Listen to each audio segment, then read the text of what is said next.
पवित्रं शं वस्तु वायोः शन्नो देवस्तावितात्रायमानश्चन्नो भवन्तु शसो विभातेः शन्नः पर्जन्यो भवतु प्रजाभ्यः शन्नः क्षेत्रस्य पतिरस्तु शम्भुः शन्नो देवा विष्मदेवा भवन्तु शं सरस्वती देवीरस्तु शमाभिषाजशमोरातिषाजशन्नो दिव्या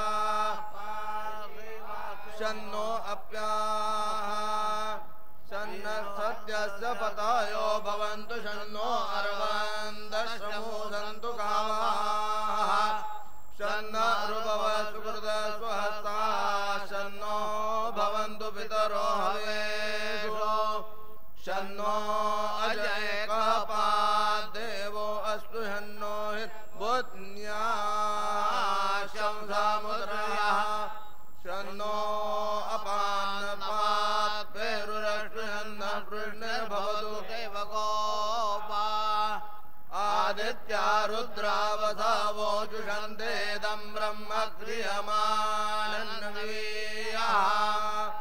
शृण्वन्तु नो दिव्या पार्थिवासो गोजाता उत ये यज्ञियासः ये देवानां यज्ञियाना मनोरजत्रा अमृतारुतज्ञाः तेनो रासन्दा मुरुगाय मध्य यूयं पाद स्वस्तिभिः सदा नः संवाते पारायन्ते देदं पृच्छन्ति वचोयुजा अभ्यारन्दयमागे तुय्य एवेदमिति प्रवन्ना भासागे तुं परिश्रुतं भारतीयैर्ब्रह्म वरदानेः संजानानामहि माताय एवेदमिति प्रवाता इन्द्रस्ताङ्क्यं विभुं प्रभुं भानुनेयं सरस्वतीं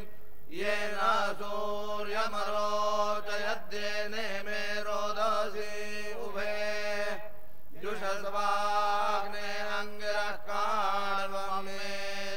काण्वमेध्यातिथिम् सोमस्य परबृहत्सुतस्य मधुमत्तमः त्वमग्ने अङ्गिरशोजस्वदेव वीतमः आचन्दमयन्दमाविरविष्टिभिः शान्ति स्वस्ति मा कुर्वता चन्दः कनिकृतदेव पर्जन्यो अभिवर्षतो शन्नो द्यावा पृथिवी सम्प्रजाभ्यः शन्न एतद्विपदे चतुष्पदे यत इन्द्रभयामहे ततो नो अभयं कृधि मघावाञ्छग्दितवदन्न ऊतिभिर्विद्विषो विमृतो जहि त्वं हि राधस्पदे राधसो महाक्षयस्य विदतः तन्त्वा वयं मघवन्निन्द्रगिर्वणस्तुतावन्तो हवामहे इन्द्रस्मणुतवृत्रः पारस्मानो वरेण्यः चरमं समध्यमं पश्चात् पातु नः पुरः त्वन्नः पश्चादधरादुत्तरात् पुरेन्द्रनिपाहि विश्वताः आरे अस्मत्कृणु हि देव्यं भयमारे धीरदेवीः अद्याश्वस्वैन्द्रत्रा स्वपरे च नः विश्वाचनो जरित्रो सत्पदे आहादिवानक्ताञ्जरक्षिसः प्रभङ्गी शूरो मघवातु मे माघसम्मिश्लो वीर्यायका उवाते बाहुर्षणाशतक्रतोऽन्या वज्रं विभेषतो भद्रन्नो अभिवा अहं रुद्रेभिर्वसोभिश्चरा